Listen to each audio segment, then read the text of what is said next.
জান্নাত বা জাহান্নামে পৌঁছা, এই বিষয়গুলো এক সেকেন্ডের জন্য, একদিনের জন্য আল্লাহর কসম মোমেন ভুলে গেলে তার জিন্দেগি বরবাদ। একদিনও ভুলা যাবে না, একদিনও, প্রতিদিন মনে রাখতে হবে। কোরআনুল কারীম আল্লাহ বলেন, ইয়া আইয়ুহাল্লাযীনা আমানুত্তাকুল্লাহ ওয়াল তানজুর নাফসুম মা কদ্দামাত লিগাদ। হে ঈমানদার, সর্বদা আল্লাহকে ভয় করো আর প্রতিদিন হিসাব করো, লক্ষ্য করো আজকে তুমি আগামী কালকের আখিরাতের জন্য কি পাঠিয়েছো। আজকে হিসাব। ব্যাংকের কর্মকর্তা প্রতিদিন হিসাব মিলায়। 4টা বাজে যদিও ব্যাংকে গ্রাহকের সাথে লেনদেন বন্ধ হয়ে যায়, কিন্তু ব্যাংক কর্মকর্তা, ব্যাংকে যারা চাকরি করে তারা কিন্তু কারেক্ট 4টায় বাইর হয়ে না, তারা এরপরে 1 ঘন্টা 2 ঘন্টা 3 ঘন্টা যার যেটুকু লাগে সে ক্রেডিট ডেবিট মিলাইয়া, মানে আয় ব্যয় মিলাইয়া এরপরে বাইর হইতে হয়। এটাই নিয়ম। আজকের হিসাব মিলাই দিয়ে যাইতে হবে তাকে। তো আল্লাহ তাআলা বলে, বান্দা আজকের হিসাব মিলাও, আজকের হিসাব মিলাও, আগামীকাল নাও মিলতে পারে। ওমা তাদরি নাফসুম মাজা তাকসিবু গাদান। কেউ জানে না সে আগামীর মুহূর্তে কি করবে। আল্লাহ বলে কেউ জানে না। অতএব আজ মিলাও, আগামীকাল কিয়ামতের জন্য আজ তুমি কি পাঠিয়েছ। ছেলেরা তোমরাও বুঝতে শেখো, নিজেরে ছোট মনে করো না। 16 বছরের একটা বাচ্চা ছেলে, তুমি ছোট না ভাইয়া। 14 বছর ছোট না, 18 বছর ছোট না, তুমি পূর্ণ যুবক। যেদিন থেকে যার গোসল ফরজ হয়, বীর্যপাত হয়, সেদিন থেকেই সে যুবক। সেদিন থেকে প্রতি সেকেন্ড হিসাব, সেদিন থেকে সেকেন্ড হিসাব, প্রতি বিন্দু হিসাব, প্রতি নিঃশ্বাসের হিসাব দিতে হবে। অতএব খামখেয়ালি করে মনে করুন আমি এখনো বাচ্চা মানুষ, আমি তো এখনো চাকরি করি না, আমি তো এখনো বিয়েই করি নাই, আমি তো এখনো একেবারেই অল্প বয়সী। না ভাইয়া, তুমি পূর্ণ বয়সী, তুমি পূর্ণ বয়সী। অতএব তুমি নষ্ট হইও না। কেউ যদি কারো দিকে নজর নাও রাখে, নিজের ভালো, নিজের কল্যাণ, নিজের দিকে নিজেকেই কমপক্ষে নজর রাখতে হয়। আমার বাবা হয়তো আমার খেয়াল করে নাই, ঠিক আছে, হতেও পারে। কারো বাবাও তো মাদকাসক্ত হইতে পারে, কারো বাবাও তো চরিত্রহীন হইতে পারে, কারো মাও তো অসৎ হইতে পারে, কিন্তু তারপরে কি এই জন্য নিজেকে নষ্ট করে দেওয়া, নিজেকে বরবাদ করে দেওয়া? এই জন্য আমি অনুরোধ করলাম, আমাদের কথা এতটুকুই, প্রত্যেককেই এটা মনে রাখতে হবে। আমরা হাসলেও মরে যাব, কাঁদলেও মরে যাব, আমরা সুখেও মরে যাব, দুঃখেও মরে যাব। রাজপ্রাসাদের ওই অট্টালিকাতে যে থাকে সেও একদিন মরে যাবে, জীর্ণ কুঠিরে যে থাকে সেও একদিন মরে যাবে। অতএব আমাদের যেরকম মৃত্যু হচ্ছে, এই গোটা সৃষ্টি জগতের একদিন মৃত্যু হবে। এটাকেই বলা হয় কিয়ামত। আর এই কিয়ামতের একাধিক নাম আছে কোরআনে। এর মধ্যে একটা নাম হলো আল কারিয়া। এই যে সূরার মধ্যে আল কারিয়াতু মাল কারিয়া, আল্লাহ তাআলা বলেন আল কারিয়া একটি প্রচণ্ড ধ্বনি, প্রচণ্ড করাঘাত, প্রচণ্ড একটি বিকট আওয়াজ, বিকট একটা শব্দ। এইটাকে আল্লাহ তাআলা বলছেন মাল কারিয়া। সেই বিকট শব্দটা কি? ওমা আদরাকা মাল কারিয়া। নবী আপনি জানেন সেই বিকট শব্দটা কি, কেমন হবে? অর্থাৎ এই বিকট শব্দ বলতে আল্লাহ তাআলা কিয়ামতকে বুঝাইছেন। ইসরাফিলের ফু দিলে জমিনের মধ্যে যেটা শুরু হবে। রাস্তায় চলার পথে কত গাড়িয়ে যায়, ট্রাকের চাক্কা যখন ব্রাস্ট হয় তখন কিন্তু বিকট শব্দ হয়। সবাই বোঝে ট্রাকের চাক্কা ব্রাস্ট হইলে আলাদা বোঝা যায় যে কিসের চাক্কা ব্রাস্ট হয়েছে, ট্রাকের চাই, এটার আওয়াজটা একটু কি বেশি আওয়াজ, বেশি আওয়াজ। এই জন্য আল্লাহ তাআলা বলেন, বন্ধু আপনি জানেন সেই বিকট শব্দটা কি? সেটাই কিয়ামত, সেটাই ইসরাফিলের ফু। একদিন ইসরাফিল ফু দিবে আর গোটা পৃথিবীর মধ্যে ভূমিকম্প শুরু হবে, আর গোটা সৃষ্টি জগৎ একসাথে ভাঙতে শুরু করবে। ভাইবা দেখেন, এক মুহূর্তে ভেবে দেখেন, এই প্যান্ডেলের সবগুলো লাইট ভাঙতেছে, খুঁটিগুলো ঠাস ঠাস করে পড়ে যাচ্ছে, স্টেজটা ভাঙ্গা পড়ে গেছে, প্যান্ডেলের কাপড়গুলো তছনছ করে ছিঁড়ে গেছে। তখন কি পরিমাণ একটা ভয়ানক পরিস্থিতি হবে এটা একটু ভাবেন। আর এবার ভাবেন 7 আসমান চুরচুর করে ভেঙে যাচ্ছে, কোটি কোটি কোটি কোটি তারকারাজি খসে খসে পড়ছে, সাগর নদীর পানিগুলো টকবগে উথরাইতেছে, পাহাড়গুলো তুলার মতো উঠতেছে, মাটিগুলো রেজা রেজা পাউডার পাউডার হয়ে গেছে, গোটা কায়নাত ভাঙচুর চলছে। কি হবে তখন? ইযা সামাউন ফাতারাত ওয়া ইদাল কাওয়াকিবু ইনতাসারাত ওয়া ইদাল বিহারু ফুজ্জিরাত ইযা সামাউন শাক্কাত ওয়া আযিনাত লিরাব্বিহা ওয়া হুক্কাত ইযা শামসু কুব্বিরাত ওয়া ইদাল কাওয়াকিবু ইনতাসারাত। এভাবে বারবার আল্লাহ বলছে, বান্দা গোটা জমিন ভেঙে যাবে, আসমান ভেঙে যাবে, পাহাড় উড়ে যাবে, পানি উড়ে যাবে, গোটা সৃষ্টি তছনছ হয়ে যাবে। কি হবে তখন? ইয়াউমা ইয়াকুনুন নাসু কাল ফারাশিল মাবসুস।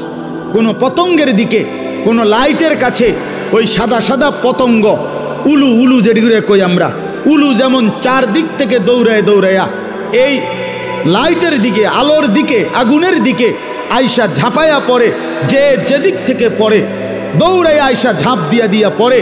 আল্লাহ তাআলা বলে, এই সেদিন ইসরাফিল ফু দিলে কিয়ামত যখন শুরু হবে, জমিনের ভূমিকম্প শুরু হবে, চারিদিকে যখন ভাঙচুর শুরু হবে, তো কোটি কোটি কোটি মানুষ এরকম বিক্ষিপ্ত পতঙ্গের মতো যে যেদিকে পারে ছুটাছুটি করে দৌড়তে দৌড়তে হাঁফাইয়া গিয়া যে যেখানে পড়ে যাবে সে সেখানেই মরে যাবে। ওয়াতাকুনুল জিবালু কালইহনিল মানফুশ। সবগুলো পাহাড়, উঁচু জায়গা ধুলিত ধুনিত তুলা ধুনাইলে, অর্থাৎ লেফ তোষক বানাইবার আগে তুলারে যেরকম মেশিন দিয়া বা লাঠি দিয়া বাইরে ধুনায়, এগুলারে এইভাবে ধুনিত তুলা যখন উঠতে থাকে, পাহাড়গুলো এভাবে উঠতে থাকবে। আল্লাহ বলেন এরই মাঝে সব শেষ হয়ে যাবে, ইসরাফিলের ফু শেষ হবে, দ্বিতীয়বার আবার ফু দিবে, হাসরের ময়দান কায়েম হবে। ফাআম্মা মান সাকুলাত মাওয়াজিনুহু। আর সেই হাসরের ময়দানে মিজানের পাল্লায় আমলনামা রাখলে যার নেকি ভারী হবে, গুনাহ হালকা হবে, ফাহুয়া ফি আইশাতির রাদিয়া। সে সন্তুষ্টিময় জীবন জান্নাতেই বসবাস করবে। ওয়া আম্মা মান খাফফাত মাওয়াজিনুহু। আর মিজানের পাল্লায় যার আমলনামার নেকি হালকা হবে, গুনাহ ভারী হবে, ফা উম্মুহু হাওয়িয়া ওয়া মা আদরাকা মা হিয়া নারুন হামিয়া। আল্লাহ তাআলা বলেন তার ঠিকানা হবে নিকৃষ্ট জাহান্নাম, হাভিয়া নামক জাহান্নাম, যেই জাহান্নামে প্রজ্বলিত ধাউ ধাউ করে আগুন জ্বলবে। নবীজি বলছেন তোমাদের দুনিয়ার আগুনের চাইতে 70 গুণ বেশি তীব্র গরম জাহান্নামের আগুন। সেই আগুনেই তাকে ফেলে দেওয়া হবে, সেই আগুনেই সে জ্বলে ভস্য ছাই হয়ে যাবে। বন্ধু আমার, বাপ আমার, চলেন জিন্দিগি আখেরাতের ফিকির করি। যুবক আবারও বলি, নামাজ পড়ো, আখলাক ভালো রাখো, চরিত্রহীন হইও না, লম্পট হইও না, নারীর ফান্দে পইরো না, মোবাইলের আসক্ত হইও না। বাবাদেরকে বলি, সুদের লেনদেন, ঘুষের লেনদেন, হারামের লেনদেন ছাড়েন, চা দোকানের আড্ডা ছাড়েন, বিড়ি সিগারেটের বদভ্যাস ছাড়েন, গুনার রাস্তা ছেড়ে দিয়ে শেষ হায়াত আল্লাহর জিকির, কোরআনের তেলাওয়াত, নামাজ রোজা বন্দিগির মধ্যে কাটান। দিনকে ভালোবাসেন, মসজিদকে ভালোবাসেন, মাদ্রাসাকে ভালোবাসেন, কোরআনকে ভালোবাসেন, তালেবে এলেম ওলামায়ে কেরামের সাথেই আজীবন সম্পর্ক রাখেন। আল্লাহ আপনাদেরকে তৌফিক দেন, কবুল করেন, আমিন। জিন্দিগি কতটা দ্রুত চলে যায়। ইয়াতাকারাবুজ জামান। রাসূলুল্লাহ সাল্লাল্লাহু আলাইহি ওয়াসাল্লাম তিনি হাদিসের মধ্যে ইরশাদ করেছেন, কিয়ামতের পূর্বে সময় খুব সংক্ষিপ্ত হয়ে যাবে, করিব করিব মানে কাছাকাছি হয়ে যাবে। মনে হবে একটা বছর একটা মাসের মতো, একটা মাস একটা সপ্তাহের মতো, একটা সপ্তাহ একটা দিনের মতো, এরকমই। এই মনে করেন কয়েকদিনের পরে শুনবেন যে রমজান চলে আসছে, শুনবেন ঈদ চলে আসছে। তো এইটাও এরকম। এই তো সেদিন আমরা মসজিদে বসছি, মাদ্রাসা হচ্ছে, আলহামদুলিল্লাহ এখন 9 বছর চল। আল্লাহ তাআলা এই মাদ্রাসা ভরপুর কবুল করেন। মৌলানা মুফতি ইমরান ভাই, উনি আমার অনেক মহব্বত করে। আমি জানি যে উনি এখন আমার নাম ঘোষণা দিতে গেলে 5 মিনিট লাগাইব, অনেক কিছু কইব আমার লাগে। এই জন্য মাওলানা যাতে আমার নামটা বলতে না পারে, এই কারণে আমি ঘোষণা দিতে দেই না। মানে আমি খুতবা পড়ে বলছি ইচ্ছা করে মাইক চালুর আগে। অর্থাৎ আমি চাচ্ছিলাম আসলেই আমরা এই মাদ্রাসার সাথে আলাদা কোনো পরিচয় করে দেওয়ার কিছু নাই। বাহরুল উলুম এই মাদ্রাসার প্রথম থেকেই আমরা আমার শায়েখ আরিফ বিল্লাহ হাকিমুন নফস আল্লামা মুফতি মুশতাকুন নবী কাসেমি, প্রথম থেকেই বলা যায় আমরা মাদ্রাসারই পরিবারের সদস্য, আলহামদুলিল্লাহ। এজন্য আমরা দোয়া করি আল্লাহ তাআলা এই মাদ্রাসাকে ভরপুর কামিয়াবি দান করেন। মুআজ্জাজ হাজিরিন, একেবারে অল্প একটু সময়, আসর নামাজের পরে মাগরিবের এই পূর্ব মুহূর্তে, এই সামান্য একটু সময়ে আমি আপনাদের সামনে কোরআনুল কারীমের একটি সূরা, ছোট্ট সূরা 30 নম্বর পারা 101 নম্বর সূরা, এই সূরাটি তেলাওয়াত করেছি। সূরাটির মধ্যে 11টা আয়াত, ছোট্ট ছোট্ট আয়াত, এই যে মাত্র পড়লাম, শুনলেন আপনারা। এই সূরার তরজমা এবং সামান্য কিছু কথা আমরা এই সূরার আলোকে আরজ করতে চাই ইনশাআল্লাহ। উপযুক্ত লম্বা বয়ান, এই মাহফিলে অনেক বুজুর্গ ওলামায়ে কেরাম আসবেন, বয়ান করবেন। বিশেষ করে আমার শায়েখ আসবেন, বয়ান করবেন, এবং আরও অনেক ওলামায়ে কেরাম বয়ান করবেন। এজন্য আপনারা ধারাবাহিকভাবে পুরা বয়ান মনোযোগ দিয়ে শুনবেন। বিশেষ করে নওজোয়ান ছেলেরা, তোমাদেরকে বলি ভাই, কোনো ব্যক্তি বিশেষের জনপ্রিয়তায় বয়ান শুনো না, তাইলে তেমন উল্লেখযোগ্য ফায়দা হবে না। অর্থাৎ এই বক্তা একটু জনপ্রিয়, ওই বক্তা একটু অপরিচিত, এগুলো কোনো বিষয় না। বিষয় তো হেদায়েত বিষয়, নিজের জীবনের পরিবর্তন মূল বিষয়।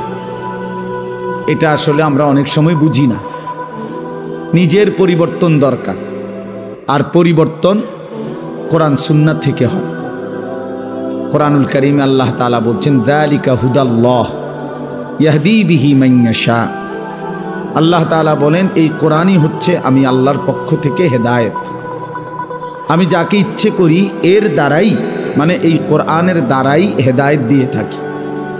তাহলে কোনো ব্যক্তির দ্বারা না, এখানে কোরআনের দ্বারা আল্লাহ তাআলা তিনি ইচ্ছে করলে হেদায়েত দিয়ে থাকেন।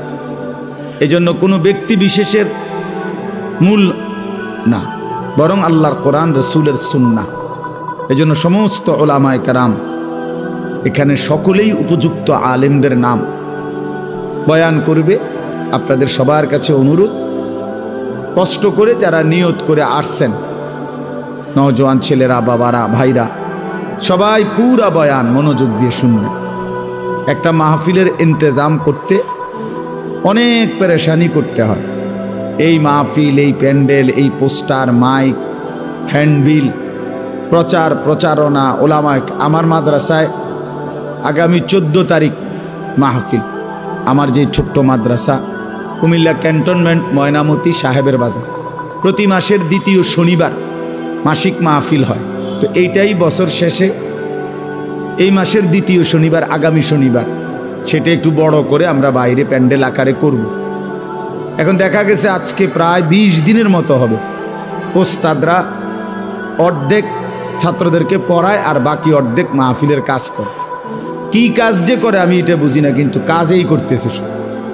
আজকেও মাদ্রাসায় গেছি, দেখি ওস্তাদরা ব্যস্ত, সবাই কষ্ট করতেছে, ছাত্ররা, বড় বড় ছেলেরা।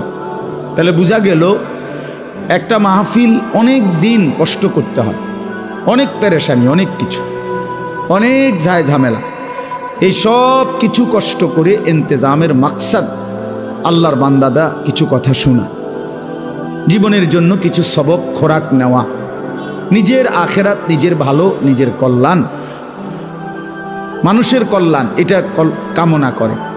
তো সেটা যদি শুধু কেবল মাহফিলের দিন কয়টা বুট, বাদাম, চটপটি, হ্যাঁ, এই সমস্ত সামান্য ফুটকা বেলুন, এই ফালতু কাজের মধ্যে এত কষ্টের আয়োজন যদি শেষ হয়ে যায়, তার চাইতে বড় আফসুস, দুর্ভাগ্য আর কিছুই হইতে পারে না। ইদানিং কালে এটা খুব বেশি ভাই, আমার খুব আফসুস মনে হয়। যাহা 2 লাখ 5 লাখ টাকার মাহফিল, কিন্তু কিছু বুট বাদামওয়ালা শেষ করে দেয়, কিছু চটপুটিওয়ালা শেষ করে দেয়। ওরা এই পরিমাণ দোকানপাট বসে, এই পরিমাণ ওরা মুসলমানের বাচ্চাদেরকে আটকায় রাখে, ব্যস্ত রাখে। বাচ্চাগুলো আল্লাহর কোরআন শুনতে পায়, কদ্দুর শোনে, কদ্দুর হাঁটে, কারো একটু সুর ভাল লাগলে দৌড় দিয়ে আসে, কারোর একটু জোরে আওয়াজ শুনছে যে স্লোগান দিছে, হ্যাঁ মনে মনে গরম পরিস্থিতি, তো আবার দৌড়ায় আসে, আবার দৌড় দেওয়া জায়গা। এই তামাশা করলে তো আর জিন্দিগি বদলায় না, জীবন পরিবর্তন হয় না। মনোযোগ দিয়ে আল্লাহর কথা শুনতে হয়, লম্বা সময় ধরে শুনতে হয়। এক কথায় দিল নরম হয় না, এক শব্দে বদলায় না, হয়তো শুনতে শুনতে শুনতে শুনতে একদিন আল্লাহ তাআলা জিন্দিগি বদলায় দেয়। এই জন্য আমি অনুরোধ করলাম শুরুতেই আজকের এই সবটা বয়ান আপনারা নিয়ত করেন যে আমি ইনশাআল্লাহ পুরা বয়ান মনোযোগ দিয়ে শুনব। আল্লাহ আমাদেরকে তৌফিক দান করে। এই সূরাটার মধ্যে মূল বক্তব্য, মূল আলোচ্য বিষয় হচ্ছে কিয়ামত, আখিরাত, হাসরের মাঠ। কোরআনুল কারীমের মধ্যে 3টি আলোচ্য বিষয় মূল পুরা কোরআন। ইসলামের সমস্ত আলোচনার 3টা মোটা অংশ, একটা হলো তাওহীদ, দ্বিতীয়টা হলো রিসালাত, তৃতীয়টা হলো আখিরাত। তাওহীদ, রিসালাত, আখিরাত। মোবাইল এটা ধরে রাখলে ভাই এই খটর খটরেই যাবে। আপনি আরো 500 বছর না মানে এটা মিয়া ধন বনা বন্ধ করেন। আবারও বলছি এটা বন্ধ করো বেটা।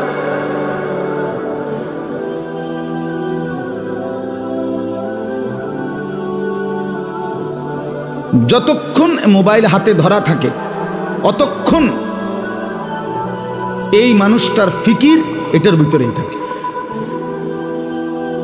এক বিন্দু, একটা শব্দ সে কিছু বোঝে না, একটা লাইন কথা তার নিজের জন্য সে নেয় না। এই অসভ্য মোবাইল তারে এটার মধ্যে বাইধা রাখে। এটা পরীক্ষিত, প্রমাণিত কথা। মানে এটার মধ্যে ঠিকমতো উঠতেছে কিনা, এটার মধ্যে ক্লিয়ার কিনা, এই সারাক্ষণ মানে ইবলিস তারে এইটার মধ্যে নজর করে রাখে। কেন মোবাইলে তো খুব চমৎকার উঠলো, আওয়াজও ক্লিয়ার, রেকর্ডও সুন্দর হইল, কিন্তু আমার নিজের জীবনে কি হল? আমার ঘরের ফার্নিচার তো খুব সুন্দর, কিন্তু আমার ঘরের সন্তানদের কি অবস্থা? আমার বিবির কি হালাত? আমার টাইলস তো খুব উন্নত, টাইলসওয়ালা আছে খুব, এই যে লালমাই স্যানিটারিওয়ালা আছে আমার বাসার অধিকাংশ মালামাল ওনার দোকান থেকেই নেওয়া। তো এই জন্য বললাম টাইলস তো অত্যাধুনিক, স্যানিটারির মালামাল তো খুব অত্যাধুনিক, কিন্তু আমার স্ত্রীর আখলাক, আমার ছেলের আখলাক, আমার মেয়ের আখলাক। খাট তো 1 লাখ টাকা দাম, ছেলে তো সারা রাত ওই খাটে শুয়ে মোবাইলে উলঙ্গ ছবি দেখে। সোফা তো 2 লাখ টাকা দাম, কিন্তু বিবি বাচ্চা তো ওই সোফাতে বসে প্রতিদিন টেলিভিশনে নাচ গান নর্তকীর ছবি দেখে। তো এই অর্জনটা কি? জীবনের অর্জন কি তাইলে? খাট না মানুষ? এক মানুষের জিন্দিগির সফলতা ফার্নিচার না সন্তান, স্ত্রী সন্তানের উত্তম জিন্দিগি? বলেন, বুঝেন নাই আমার কথা? কামিয়াবি কোনটা? তাইলে আজ আমরা বুঝছি খাট পালং আর সোফা ফার্নিচার, ইট বালু আর সিমেন্ট, বিল্ডিং আর দালান, এটা যত সুন্দর করা যায়, যত অত্যাধুনিক, যত মজবুত, কিন্তু স্ত্রী সন্তানের আখলাক একেবারে পচে যাক, নিকৃষ্ট হয়ে যাক, এই নিয়ে কোনো মাথা ব্যথা। লোকটা ঘরের বাড়িঘরের সব কিছু দামি, সব উন্নত, সব মজবুত, কিন্তু পরিবারের মানুষগুলো চূড়ান্ত নাফরমান। ছেলেটা কোনোদিন ফজরের নামাজ পড়ে না, মেয়েটা কোনোদিন পর্দা করে না, স্ত্রী কোনোদিন পর্দা করে না, ঘরে প্রতিদিন নাচ গান নাটক সিনেমা চলে, আয় রোজগার সব সুদের টাকা, ঘুষের টাকা, কিস্তির টাকা, লোনের টাকা, হারামের টাকা। তো এ কি অর্জন হইল ভাই? খাটে না অর্জন হইল। মানুষ কই? আখলাক কই? আখেরাত কই? কবর কই? রাসূলুল্লাহ সাল্লাল্লাহু আলাইহি ওয়াসাল্লাম বলছেন, ইয়াকুলু ইবনু আদামা মালি ওয়া মালি। নবীজি বলেন, হায় বনি আদম সারাক্ষণ কেবল বলে আমার মাল, আমার মাল, এটা আমার গাড়ি, এই 10 শতক আমার জন্য, এই যে ঘরটা এটা আমার, এটা আমার, এটা আমার, আমার মাল, আমার মাল, আমার মাল। রাসূলুল্লাহ সাল্লাল্লাহু আলাইহি ওয়াসাল্লাম বলেন, ওয়াহাল্লাকা ইয়া ইবনা আদম মিন মালিক। বনি আদম কোথায় তোমার মাল? কোথায় তোমার মাল? এগুলো তোমার মাল? তাহলে এগুলো যদি তোমারই হয়, কবরে যাওয়ার সময় তুমি এগুলো নিচ্ছ না কেন? সোফা এগুলো না তোমার, তো এগুলো রেখে যাচ্ছ কেন? এই 10 শতক জায়গা না তোমার, তো এগুলো রেখে যাচ্ছ কেন? এগুলো না তোমার। অতএব নবীজি বলেন, তোমার কেবল 3টা। কয়টা? 3টা তোমার, 3টা জিনিস কেবল তোমার। ইল্লা মা আকালতা ফা আফনাইতা, যা তুমি নিজে সরাসরি খাইছো, সরাসরি তুমি লোকমা দিয়া খাইছো, এইটা তোমার। আও লাবিস্তা ফা আবলাইতা, আর যেটা তুমি নিজে গায়ে পরছো, পোশাক, নিজের গায়ের জামা পরিধান করেছো, যা করে করে পুরান বানায় ফেলছো, এটা তোমার। আও তাসাদ্দাকতা ফা আমদাইতা, আর যেটা আল্লাহর রাস্তায় খরচ করছো, আখিরাতের জন্য পাঠাইছো, সেটা তোমার। এই 3টা তোমার। তোমার নিজের বক্ষণকৃত খাবার, তোমার নিজের পরিধানকৃত পোশাক, আর তোমার দানকৃত খরচকৃত আল্লাহর রাস্তায় সম্পদ। ওমা সিওয়া যালিকা, এই 3টি ব্যতীত বাকি সব ফাজাহিবুন, তোমার থেকে চলে যাবে। ওয়া তারিকুহু লিন্নাস, এবং তুমি নিজেই মানুষের জন্যই রেখে যাবে।